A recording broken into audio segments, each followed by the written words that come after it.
Bonjour à tous et à toutes, bienvenue dans ce nouvel épisode de Backdoor, j'espère que vous allez bien. Bonjour mon cher ami Raphaël, comment vas-tu ?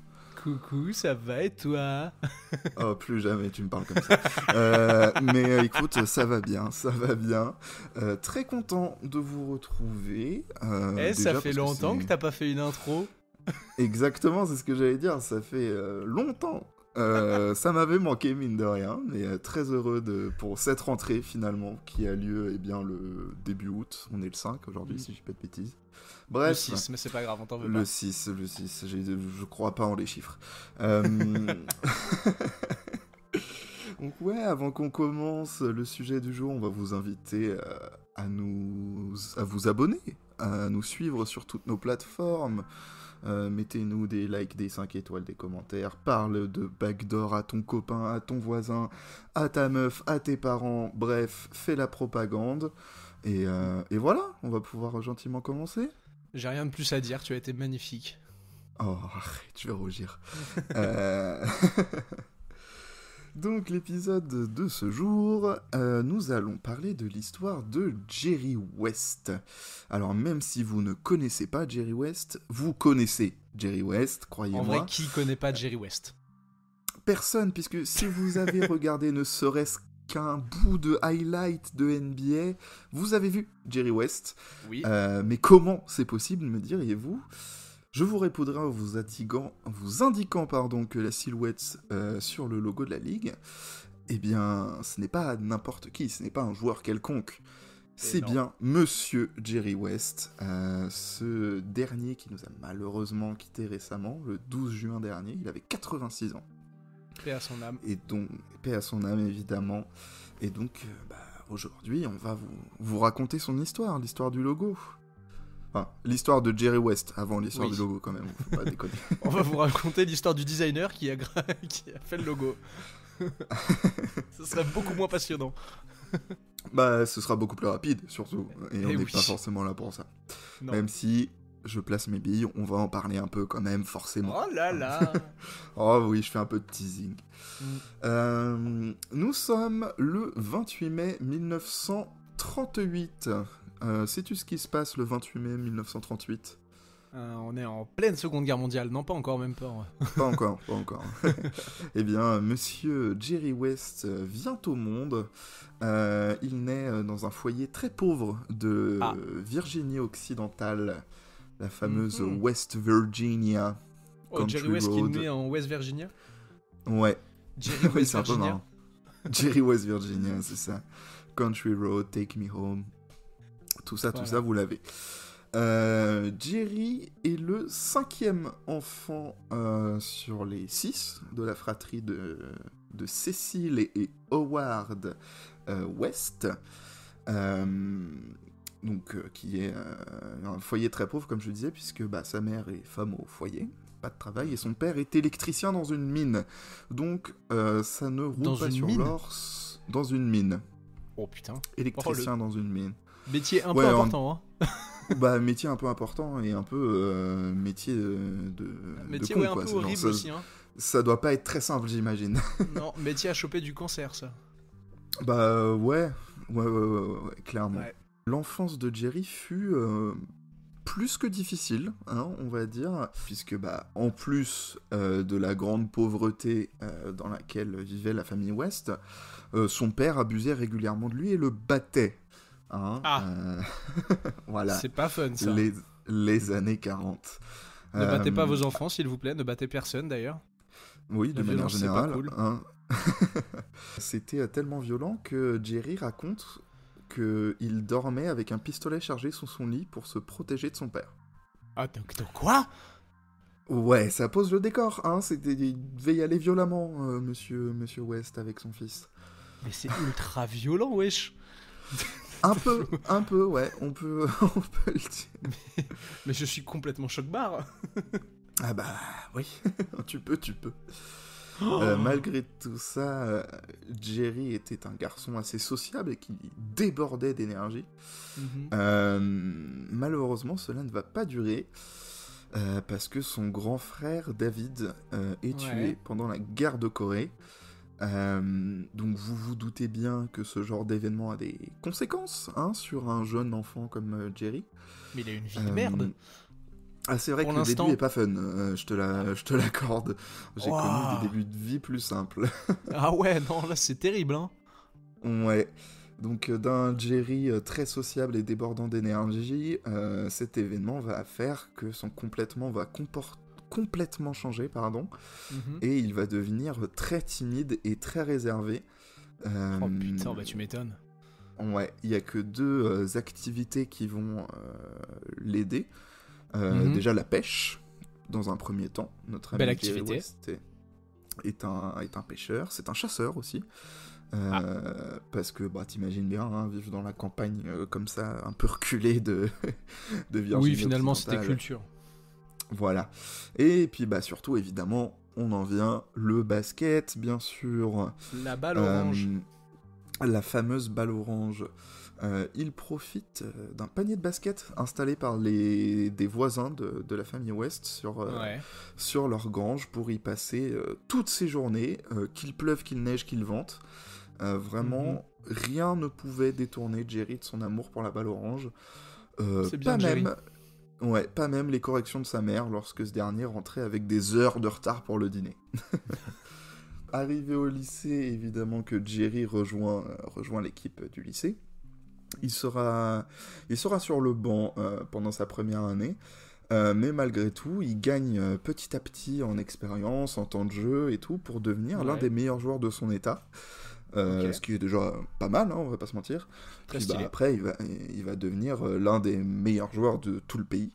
Il va être élu 4 fois All-American et 4 fois West Virginia Player of the Year. Bah putain, Jerry, bien ouais.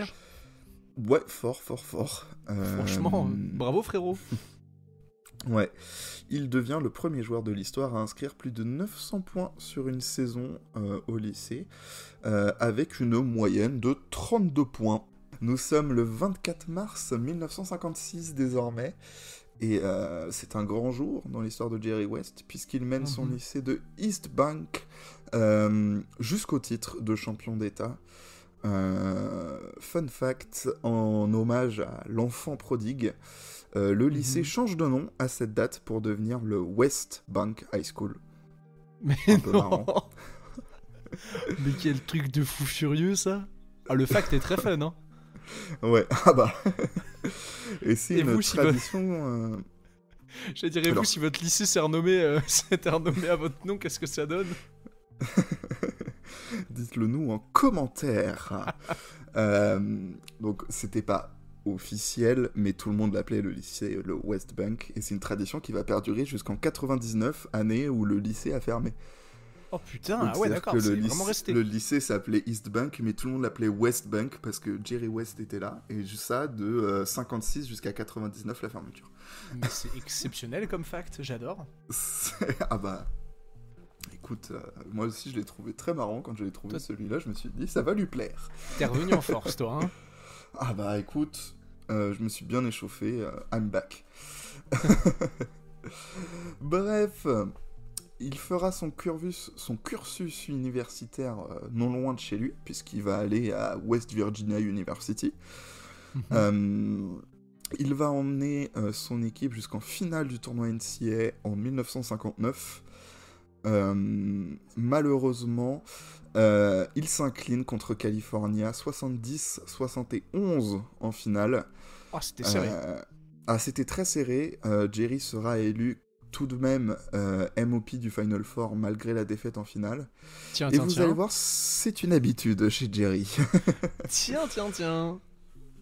Bref, après 4 belles années passées sur les terrains de West Virginia University, notre ami Jerry se présente donc à la draft.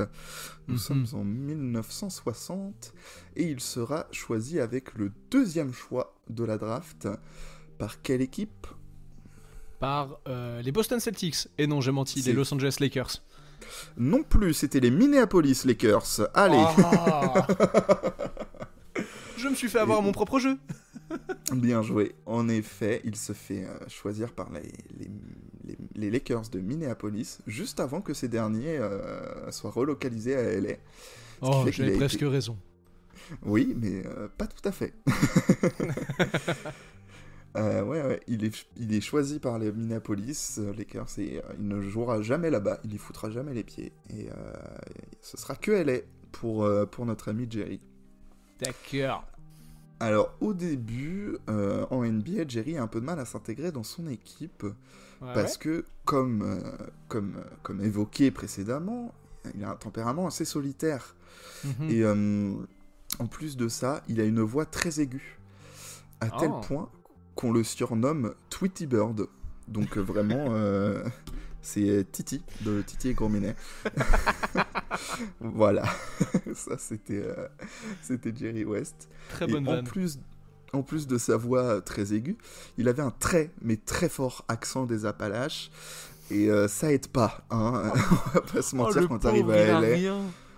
Il a une voix très aiguë et l'accent des paysans là, dans le trou du cul des montagnes. Et il aura même du coup un deuxième surnom en rapport avec cet accent, hein, puisque ses coéquipiers le surnommeront Ziki from Cabin Creek. Alors, Cabin Creek, c'est une rivière de Virginie occidentale. Donc deux beaux surnoms pour notre ami Jerry qui commence bien sa carrière NBA en tant que rookie, hein. Oh putain, le bisutage est violent. Hein. Ah bah oui. Parlons un peu de chiffres, tu veux bien ? J'adore. Eh bien, je vais te dire 17,6 points, 7,2 rebonds et 4,2 passes décisives par match sur sa saison rookie. Notre ami Jerry West se fait très vite remarquer par ses coéquipiers, notamment pour son investissement, son éthique de travail, puis surtout sa fiabilité au shoot exceptionnelle. Hein. Bah ouais, visiblement, Jerry convainc dès le début. Hein. Convainc dès le début, il devient très rapidement d'ailleurs la deuxième option offensive des Lakers sur cette époque-là. Très stylé. Donc un bon deuxième choix de draft, hein, on peut le dire. Le mec... ouais, un mec solide. Déjà, Monsieur Gabe Goodrich à côté de lui ? Non. Il y avait quelqu'un d'autre à côté de lui, j'allais y venir juste après. D'accord, pardon. Puisque comme beaucoup de journalistes le disaient à cette époque, les Lakers avaient un one-two punch plus qu'efficace. Avec, Mr. Outside, Jerry West, justement, ce surnom qui vient de sa réussite au tir de loin insolente, un Stephen Curry avant l'heure finalement. Dans une ligue qui n'a pas de ligne à 3 points. Voilà, mais c'était un mec qui était... Tu lui mets une ligne à 3 points, oui. il en enfile quelques-uns. Exactement. Donc Mr. Outside pour sa qualité au tir extérieur, Jerry West, et Mr. Inside, Monsieur Elgin Baylor, très très fort sur le drive, sur le jeu d'eau au panier, tout ça. Un one-two punch très efficace du côté de LA qui fait beaucoup kiffer. La saison suivante, on est en 61-62, et bien ce sera la saison où notre ami Jerry va se révéler en tant que leader en termes de scoring déjà, tout d'abord. Okay. Puisque notre ami Elgin Baylor sera appelé sous les drapeaux pour son service militaire, il ne pourra jouer que 48 matchs sur la saison. Oh putain. Ah oui, c'est vrai, c'était l'époque où les joueurs faisaient leur service. Eh oui. Putain, la guerre froide. Et ouais. Et du coup, sur cette saison 61-62, Jerry West va tourner à 30 points, 8 rebonds, 5 passes D. Attends, pas dégueu. 30 points, 8 rebonds, 5 passes D. Le mec est sophomore. Hein, voilà. Ça va la progression de Jerry ? Ouais, la progression est exponentielle. Ah, il a bien confirmé, hein. Ouais, il a bien confirmé, tellement bien qu'il remporte cette saison-là sa première sélection All-NBA. S'il vous plaît, hein, qui plus est avec un petit career high à 63 points dans une victoire ultra serrée contre tes chers New York Knicks. Et ce soir-là, un surnom légendaire est né, Mr. Clutch. Ça, c'est du surnom. Que oui. Ah, ça, c'est du surnom. Hein. Monsieur Jerry West est, je pense, un lézard, vu qu'il vraiment il a du sang-froid dans les veines, hein, ce monsieur. Oh, la compa. Je suis assez fier. Je te cache pas que je viens de l'improviser. Si tu lui coupes la queue, ça repousse aussi, tu penses ? J'ai pas essayé.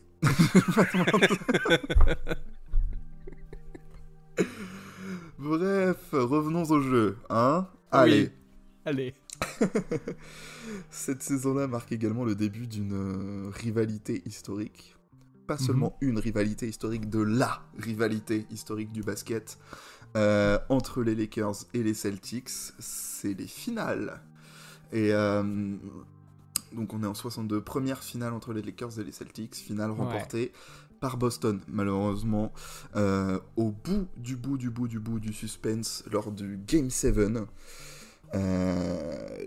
Voilà, c'est la première fois que t'es en finale, tu tombes sur Bill Russell et tout, c'est chiant. Ça arrive. Mais ça arrive à plein de gens bien sur cette époque-là. LeBron James vibe un peu, hein. Il est arrivé très tôt en finale. Ouais, c'est clair. C'est clair. Il arrive dès sa deuxième saison. Ouais, il arrive dès sa deuxième saison en finale. Très vénère. Même Dwayne Wade a dû attendre une année de plus. Ouais. En 63, il retourne en finale contre Boston. Allez. Il perd à nouveau en Game 7. C'est... Oui. Rivalité aussi avec la victoire, visiblement. Ouais, enfin, rivalité... Ouais, si, ils s'aiment pas trop, quoi. En 64, les Lakers perdent dès le premier tour après une saison très compliquée. Okay. La saison suivante, West s'affirme vraiment en tant que leader des Lakers. Il profite notamment de multiples blessures d'Elgin Baylor qui commence à rater pas mal de matchs. Il en a encore sous le pied, mais il commence à se blesser un peu. Et cette saison-là, donc la saison 64-65, il va tourner à 31 points de moyenne, ce qui était son record en carrière à ce moment-là. Ce qui est un peu vénère. Ce qui est un peu vénère, mais ce qui n'est pas fini. Et je vais te surprendre en me disant qu'en 65, nouvelle défaite en finale contre les Celtics. Comment je suis surpris de ouf. Défaite 4-1, c'est dur. C'est un beau petit poème. Très résilient, les Lakers retournent en finale en 66 et cette fois ils sont déterminés à gagner. Game 7 très très serré. Mr. Clutch nous gratifiera dans ce Game 7 contre les Celtics d'un joli 3 sur 18 au tir en première mi-temps. Oh le pauvre. Voilà. Bon, bah tu te doutes bien que quand ton meilleur scoreur fait un 3 sur 18 en première mi-temps, c'est difficile de gagner un Game 7. Qui plus est, contre ces Boston Celtics là, nouvelle défaite en finale contre Jerry West. Putain. Mec, ça fait 4 ans qu'il va en finale, ça fait 4 ans qu'il perd. Et 4 ans contre les... Il a fait le 4 à la suite Non. Il fait pas 4, il fait 2 et 2. Ah oui, pardon. En 64, oui. Ils perdent au premier tour. Il a presque fait le 4 à la suite. 4 finales perdues en 5 ans. Contre les mêmes à chaque fois, c'est dur. c'est dur. Et surtout là, le 3 sur 18 en Game 7, il fait mal. Ouais. Après une saison 1967, on continue. Qui sera marqué quand même un peu par les blessures pour Jerry West. Les Lakers se feront sweeper en premier tour. Hein. Ils étaient trop courts cette année-là. Ok. Comme les shorts. Ouais, exactement, comme les shorts à cette époque-là. Mais, encore une fois, ils reviennent en finale en 68 contre les Celtics. C'est toujours pas, je suis désolé, mais non, enfin 4-1 pour les Verts cette année-là, enfin voilà, il y a... Mais qu'est-ce que c'est dur quand même pour cette équipe qui en face avait les Boston Celtics, quoi. On a beaucoup entendu parler de Harden qui bute sur Steph Curry. Là, je pense que c'est un autre niveau. Là, c'est même d'un autre niveau que les mecs, tu sais, qui butaient sur Jordan. Ouais. Genre, parce que vous le savez certainement, mais faut savoir que déjà dans les années 50, les poteaux sont chauds, hein. Oui. Donc, on est en 68, nouvelle défaite en finale des Celtics. On commence la post-season. On est le 8 juillet 1968 et les Lakers viennent de... Bah moi non plus, fun fact. Les Lakers concluent un énorme trade avec nos amis les Philadelphia 76ers qui voient arriver dans la Cité des Anges le MVP en titre, Monsieur Will Chamberlain, s'il vous plaît, excusez du peu. Ouais. L'homme aux 14 milliards d'enfants. C'est Fonzie, le mec. Ouais. Tu te doutes bien que l'arrivée d'un mec comme ça dans le roster des Lakers, ça va engendrer de nombreux changements. Oui, Et ce fut assez j'imagine. compliqué de s'y adapter pour toute l'organisation, puisque sur les lignes arrière, il y a quasiment plus personne. Il y a que Jerry West et un autre mec dont j'ai oublié le nom, je suis désolé. Mais ils sont plus que deux sur les lignes arrière, quoi. Complexe. Puisqu'ils... Bah, c'est compliqué de tenir 82 matchs plus un run de post-season derrière. Ouais, de ouf. Ouais. West fait statistiquement sa pire saison depuis sa saison rookie, avec seulement, entre guillemets, 26 points au compteur. Bouh, il est nul.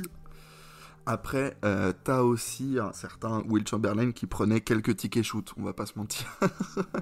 Malgré cette saison régulière qui sera un peu compliquée, les Lakers font un run de playoffs et des finales exceptionnelles. Mhm. Des finales qui d'ailleurs sont gravées en lettres d'or dans le Hall of Fame de nos chers amis de la FFL. Puisque, asseyez-vous bien, ça fait 2 ans que les Lakers jouent dans le Forum d'Inglewood, leur nouvelle salle. Oui. Et là, ils accueillent le Game 7, justement, des finales contre les Celtics. Voilà, encore une Toujours fois. les mêmes. Encore Toujours Wade les fumier. mêmes. T'as cru quoi? Rien n'a changé, la putain de ta mère, comme dirait l'autre. Bref, juste avant le Game 7, le proprio des Lakers, monsieur Jack Kent Cook, décide de gonfler des centaines et des centaines de ballons qui flottent au plafond du forum. Il met des litres et des litres de champagne au frais. Il a préparé sa meilleure boîte de cigares parce qu'il est sait certain. qu'il va gagner. Il sait le qu'il sait. va gagner. Les Lakers vont gagner ce Game 7. Il en est certain. Et en même temps, comment lui donner tort? Sur ce match-là, on a un magnifique triple-double de Mr. Clutch. Incroyable. 42 points, 13 rebonds, 12 passes décisives, monsieur. Eh ben, Oui. Oui. Et même, c'est le premier titre de MVP des finales pour monsieur Jerry West. Ben, ils ont gagné donc. Non. Non. Tout n'est pas bon. Et à ce moment-là, on peut se dire, oui, tout est bon, ça y est. Mais non, tout n'est pas bon. C'est bien Boston qui l'emporte, pour Eh changer. oui. Victoire sur le score de 108-106. Oui, le premier MVP des finales de l'histoire a perdu les finales. Et ce sera d'ailleurs le seul, pour la petite anecdote. Encore. Jusqu'à LeBron James en 2000. Ah, 16. c'est quelle année, Will? 15. 2015, ouais, c'est ça. J'ai hésité entre 2015 et après, mais après... Non, c'est 2015 où LeBron James écrit André Iguodala. Ah oui, c'est ça. C'est vrai. Mon bad là-dessus. Ouais, une défaite au bout du suspense. Une défaite terrible. Une défaite qui doit... ouais, comme je disais, vraiment, c'est le Hall of Fame, le top 1 de la FFL, ça. Hein. Ah ouais, non, c'est vraiment les franchement... pieds dans le tapis. Ah bah là... c'est clair. Bon, on oublie cette saison 68-69. Ouais, non, c'est bon. C'est surtout que là, on arrive en 70. 70, elle est en finale. Encore une fois, encore. on y croit. Et c'est pas Boston cette fois en finale. Oh Eh putain. ben voilà. On va Eh, gagner, tu- enfin. Tu sais qui c'est? Non. Bah si, en 70. Ah, c'est les Knicks. Bah oui, When Mais the oui, Garden was Eden. Mais oui. oui. C'est Mais le oui. titre qu'on a gagné. Bah oui. Bah oui, Bah on a oui, encore... on a gagné. Bah oui, victoire des Knicks en 7 au Game 7 encore une fois. Bah Willis Reed, hein, finalement. Ah C'est oui, cette- c'est je vrai, crois, c'est le je crois Willis que c'est Reed cette Game. année-là, le Willis Reed Game, il me semble. Il me semble aussi. Donc voilà, pour ceux qui l'ont pas, Willis Reed blessé, je sais plus ce qu'il a, mais il s'était fait Ouais, très mal. Il a une cheville à 90 degrés, mon frérot. Ouais, c'est ça. Et pourtant, eh ben, il est en tenue pour le Game 7 et il sort le match de sa vie. Et ouais. les Knicks sont champions, que veux-tu? Et là, Spike Lee pourra te le dire. When the Garden was Eden. Spike Lee est en hélico beat. Phil J'ai Jackson tellement gagne d'hélicobite qui s'est envolé. Phil Jackson gagne sa première bague. Tu sais qui c'est qui gagne sa première bague aussi? Pat Riley. Oui, bien joué. Bien Et joué. Le gominé. allez. Bien joué. Et aussi Phil Dave Jackson, Debussy, Pat Riley dans Frazier, l'équipe. hein. Ah bah c'est gros QI basket dans l'équipe. Hein. Ah, sur les lignes arrière, ça y allait. Hein. Enfin bref. Il a On toujours est, pas gagné, Jerry. Ah bah non. Que je dise pas de bêtises, je crois qu'il en est à 7 finales perdues là. Hein. Je sais plus si c'est 7 ou 8. Il fait un concours avec Elgin Baylor. Ouais. Elgin Baylor. Parlons-en, justement. Saison 71, les Lakers, bof, ça va pas en finale. Non. Ça nous intéresse pas. Ce qui nous intéresse, par contre, ça va être la saison 72. Et oui. Cette année-là... Cette année-là... Ouais, j'avais ça dans la tête et du coup, je me suis perdu. Bref, cette année-là, Elgin Baylor fait 2 matchs, je crois, ou 3, Ouais, un truc comme il ça. fait 3 en matchs, début de il me saison. semble. En tout cas, il fait pas plus d'une semaine. Ouais, c'est ça. Et il se pète violemment. Je sais plus ce qui se fait. Je crois que c'est pas le tendon d'Achille qui se fait. Ouais, c'est une blessure assez crois que c'est vénère. ça. Et c'est possible que ce soit Ouais, le tendon. une grosse blessure. Et puis en plus, début des années 70, ça soignait pas aussi bien que maintenant. Oui, puis pareil, Pépère, il commence à avoir quelques années. Hein. C'est ça, il commence à avoir du kilométrage au compteur, notre ami Elgin Baylor. Et puis surtout, là, c'est la blessure de trop. J'en avais déjà un petit peu parlé quelques fois, juste avant, je veux dire. Il a eu pas mal de petits soucis de blessure, Elgin Baylor, avec l'accumulation, etc. Là, qu'il se fasse cette blessure-là, il se dit, allez, fin de chantier pour moi, merci les gars, c'était cool. Mais là, je c'est me trop, casse, vraiment... je pose ma démission. Voilà, c'est ça, je prends ma retraite, c'est trop pour moi, je peux pas. Comme le dit le même, je me casse avec des putes aux Bahamas. C'est ça.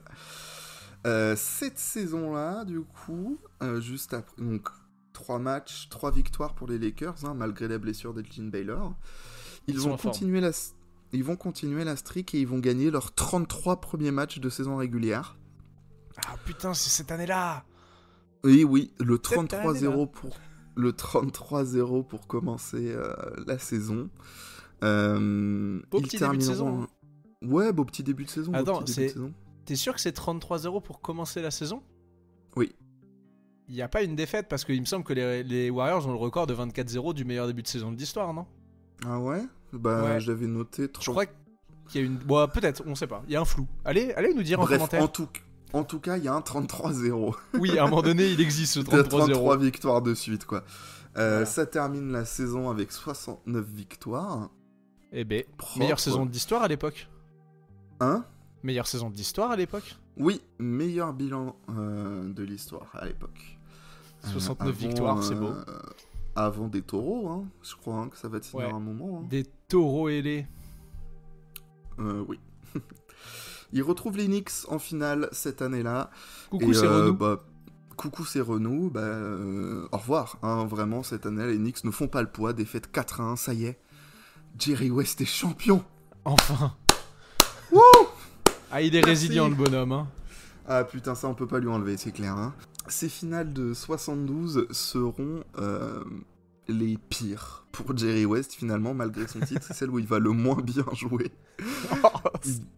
Jerry West dira à propos de ces finales, j'ai joué un basketball terrible pendant les finales et on a gagné. C'est particulièrement frustrant parce que je jouais tellement mal, mais toute l'équipe m'a porté, m'a soulevé. Et c'est ça, une équipe finalement.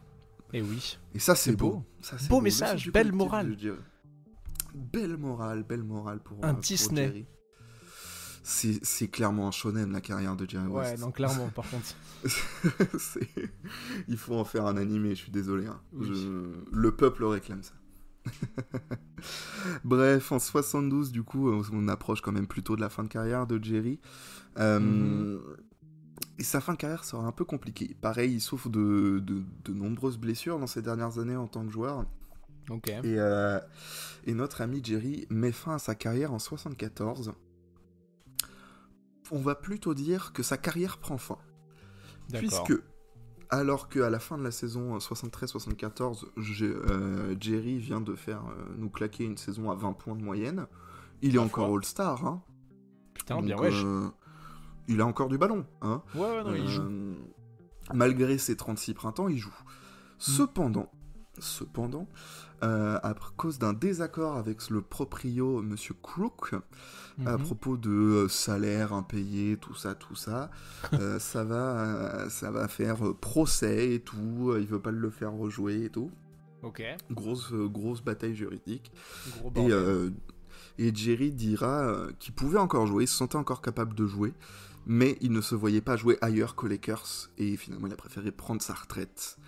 Au moment de son départ, Monsieur Jerry West est le meilleur scoreur de l'histoire de la franchise. C'est mérité. Tout de même. Ah bah, c'est mérité, oui. Quelques petits chiffres, il veut. Allez, j'adore ça. Sur l'ensemble de sa carrière, Jerry West termine avec 14 sélections All-Star Game. Il termine 12 fois dans les équipes All-NBA et 5 fois dans les équipes All-Defensive. Ma foi. Vous prendrez bien avec tout ça 25 000 points, 6 000 passes D, 5 000 rebonds, le tout en 900 matchs, un peu plus de 900 matchs. C'est beau. Ah, c'est beau, ça fait des moyennes de... Il a jamais été MVP? Non. Ah. Je pensais qu'il en avait raflé un au moins. Bah, je crois pas, hein, vraiment. Ah non, mais t'as certainement raison. Et... Part, hein. Disons qu'il qu'il y avait des pour clients remettre les aussi à pendules cette à l'heure. époque-là. Oui, et bah, aussi. les pendules sont à l'heure. Bref, du coup, tous ces beaux chiffres-là, ça fait des moyennes en carrière de 27 points, 6,7 rebonds et 6,7 passes, pardon, et 5,8 rebonds. C'est des belles moyennes. C'est des très belles moyennes, hein. Ouais, moyenne sérieuse. Hein. 79, évidemment, Jerry West fait son entrée au Hall of Fame. Son numéro 44, SO La Loire-Atlantique, est retiré en 1983 et il est accroché au plafond du Forum d'Inglewood, puis du Staples. Il est, sache-le, au Hall of Fame FIBA, puisque Monsieur Jerry West, en 1960, médaille d'or olympique, voilà, c'est beau, une breloque en plus, tu vois. Putain, je savais pas qu'il avait fait les JO avec Team USA, tu vois. Eh ben, je savais pas non plus. Si, parce qu'il était universitaire. Mais oui, en 60, ouais. À cette époque-là, c'était les universitaires. Le mec a été 4 fois... attends, je m'ai été noté... Enfin, il a été MOP et tout, donc c'était quand même un gars qui pesait un peu sur le circuit universitaire, quoi. Ah ouais, bien wesh, Jerry, bien wesh. Ouais, donc en 1960, médaille d'or. Je sais plus c'était où les JO en 60, je l'ai plus en tête, je suis désolé. Quelque part sur Terre. Ouais, je pense. Attends, c'était pas ceux sur la Lune? Ah, peut-être. Ah, peut-être. Et puis, on va parler de l'héritage. Bel héritage. Sais-tu que depuis 2 ans, maintenant, il y a un nouveau trophée individuel en fin de saison? Oui. Qui a été remporté cette année par Steph Curry. Et ouais, l'année d'avant par De'Aaron Fox, le petit renard. Ouais. Est-ce que ce serait pas le trophée du joueur le plus clutch? Exactement, le trophée de Clutch Player of the Year, trophée qui porte le nom de Jerry West. Eh bien oui, Mr. Clutch qui donne son nom au trophée du Clutch Player of the Year. J'ai envie de vous dire, des choses font sens. Et oui, on va pas lui donner le titre du plus gros vainqueur. Ouais, voilà, on va pas lui donner le nom du trophée de MVP des finales. On l'appelle Bill Russell, celui-là. Parce que voilà, au bout d'un moment. Parce que Bill Russell, finalement. Voilà. Voilà, pour Jerry, il y a un autre petit héritage de Jerry West, mais pour l'instant, je le glisse un peu sous le tapis. On va parler coaching et general management. Là, un petit peu, on va faire un petit tunnel là-dessus. Ça te va bien? J'écoute, je suis bien. Tu écoutes? Ouais, je suis attentif. Eh ben, c'est top. Jerry West sera coach pendant 3 ans. Il sera coach aux Lakers, évidemment, de 76 à 79. Ok. Bilan sur ces 3 ans, une petite finale NBA. Pas mal. Le gars connaît un peu le basket. Il va par la suite devenir GM, du coup. Ce sera sa seule expérience au coaching. D'accord. À partir de la saison 82-83. C'est-à-dire que c'est l'un des principaux architectes de la dynastie du Showtime, hein, emmené par un certain Pat Riley sur le banc, et sur le terrain, Magic, Kareem Abdul-Jabbar, James Worthy, toute cette équipe. 2-3 types. Kurt Rambis, enfin voilà quoi. 2-3 types là. Michael Cooper, des mecs qui jouent au basket.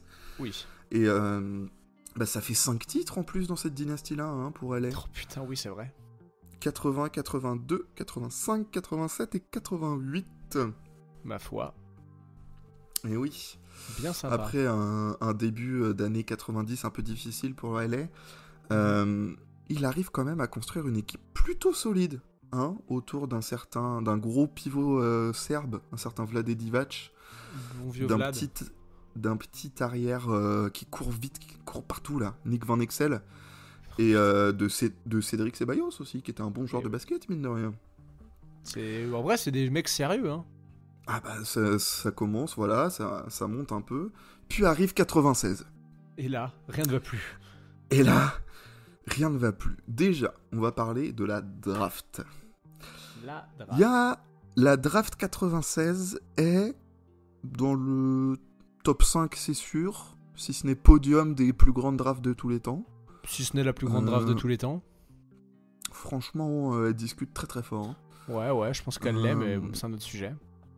Ouais, puisque pêle-mêle dans cette draft, on trouve du Allen Iverson, du Stephen Marbury, du Steve Nash, et un petit gars là, c'est le fils d'un ancien joueur qui s'appelle Joe, qui a joué un peu aux Sixers et tout, ouais.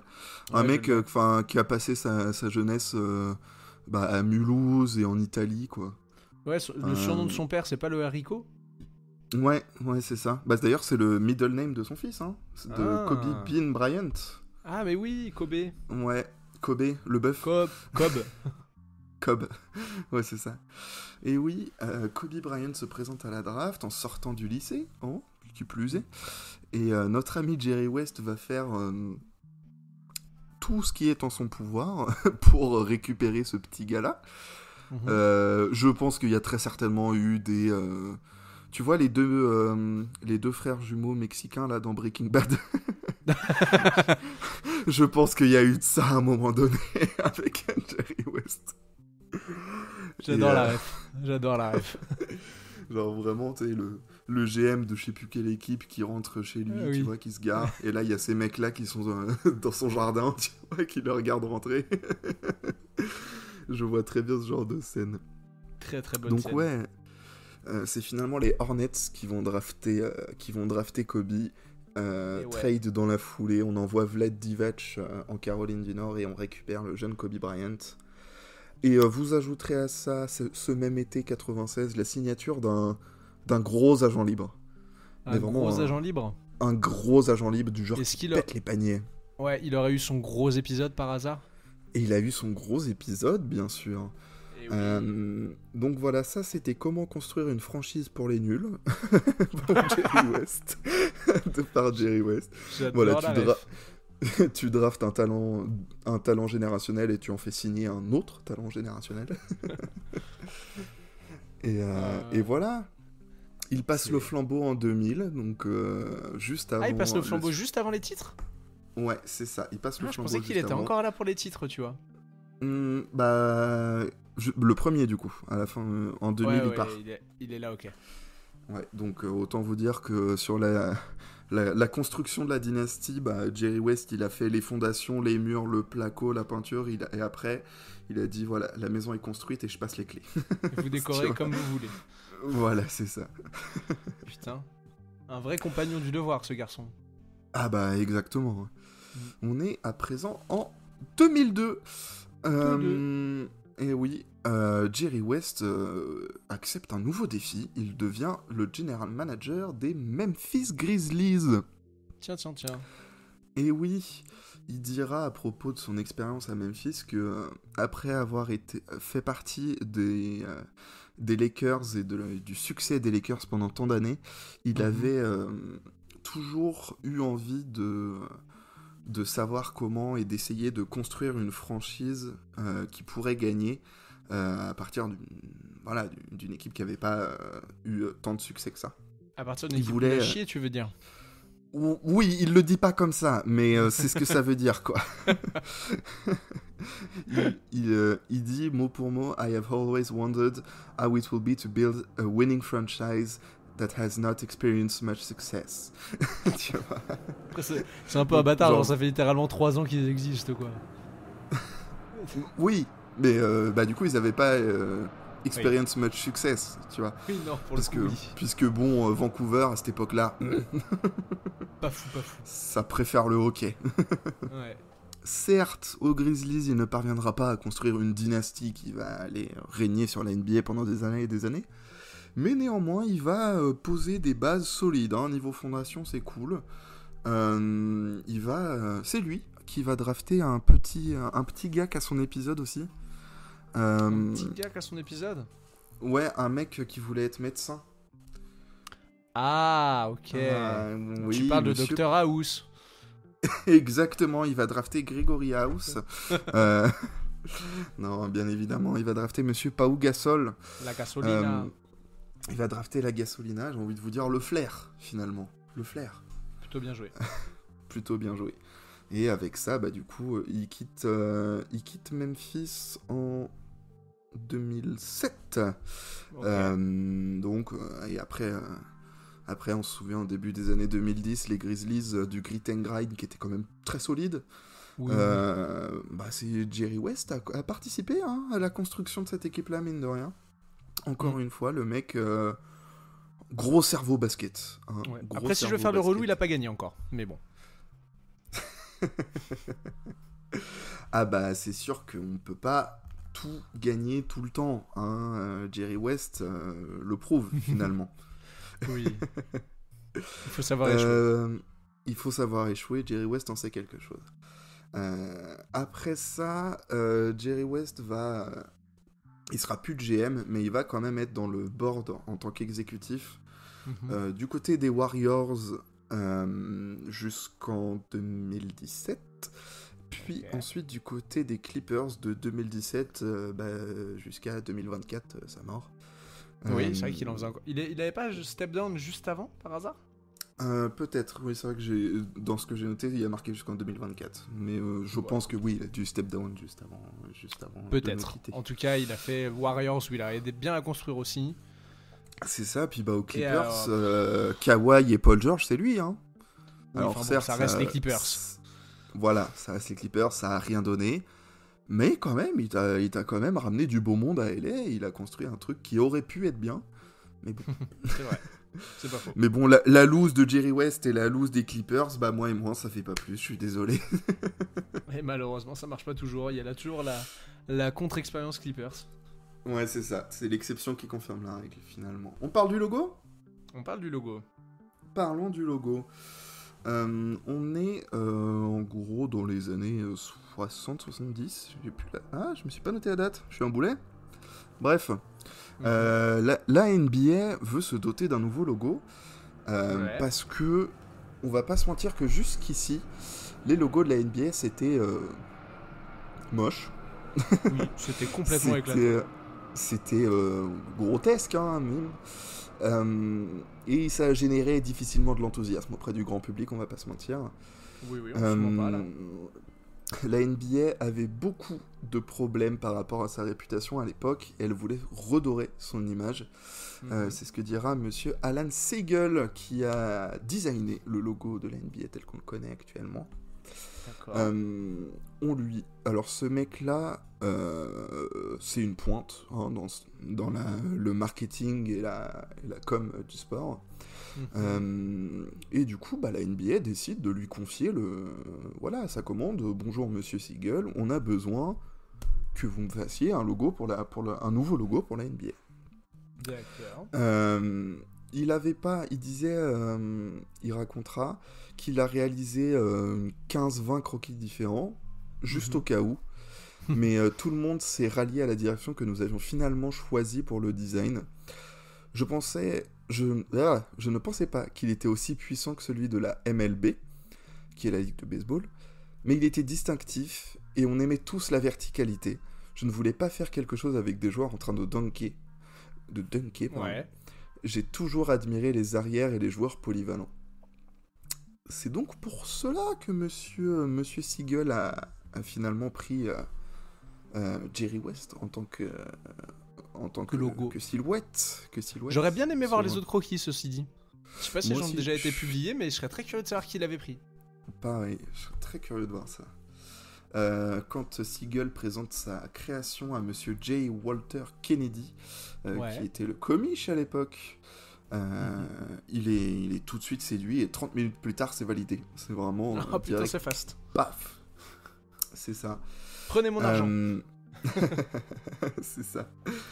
Il n'imagine pas encore l'impact de sa création qui, mine de rien, va offrir un gros vent de modernité à la NBA et Ouais. qui en avait un grand besoin. Et c'est l'un des seuls logos verticales. Bah c'est vrai que c'est rare, hein. Il n'y en a Y a pas énormément. Peu de des- logos. Depuis tout à l'heure, dans ma tête, je réfléchis, mais la NBA a un logo au design très particulier. Parce que oui, il Ouais. a repris les couleurs de la MLB, soit, le Mm. rouge, le bleu et le blanc. Mm. Mais ouais, il n'y a pas de... Je suis en train de chercher, mais il n'y a pas beaucoup de logos verticales. Bien joué, monsieur. Ouais. Monsieur Il Siegel. dira, C'est ça, c'est il Siegel dira Siegel, ouais. Ouais, c'est Monsieur Euh, Mouette.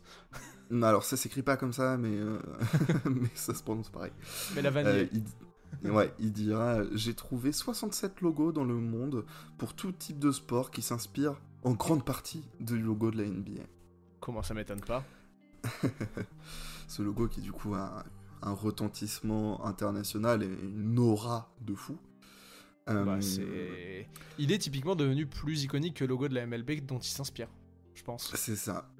Mais pourtant, le premier concerné, Jerry West, il a une relation compliquée avec ce design. Mhm. Jerry a précisé qu'il n'était pas à l'aise avec le fait d'être connu sous le nom de The Logo. Ah bah, Il en même temps, ça, je estimait comprends. que le logo devait représenter quelque chose de plus grand que lui. C'est du Mhm. Jerry tout craché, confirme Ouais. aujourd'hui un Il est certain trop humble. Adam Silver. Mais oui, c'est ça, c'est Monsieur Jerry, c'est l'humilité absolue. Mais ça fait du bien. C'est ça. Mais oui, c'est ça, un grand bonhomme qui n'a pas eu le succès qu'il méritait. Je suis Ouais. désolé, mais 1-8 en finale, putain, ça fait mal, quoi. Ouais, ça fait mal.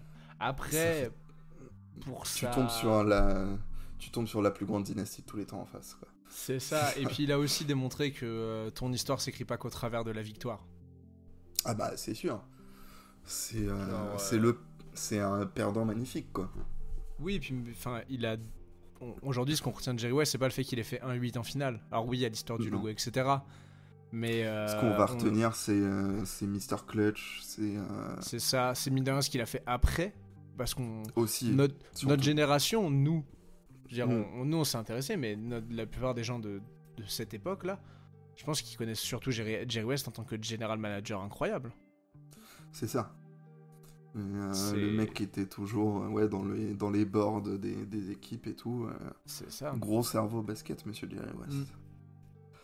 Non, un grand monsieur. Voilà qui conclut cet épisode sur monsieur Jerry West. Eh ben, c'est un véritable régal. J'ai bien mangé. Eh bah écoute, ça m'a fait plaisir de vous cuisiner tout ça. J'espère qu'il a plu à nos auditeurs également. Nos auditeurs et auditrices, excusez-moi. Oui. On n'oublie personne. On n'oublie personne, on est inclusif. Et puis bon, on va pouvoir gentiment se dire topette et se retrouver Bah ouais. dimanche prochain. Qu'est-ce que t'en penses? Allez, eh ben on peut faire ça. Topette à dimanche prochain. Et ben on part là-dessus. Allez, topette, on vous fait des bisous.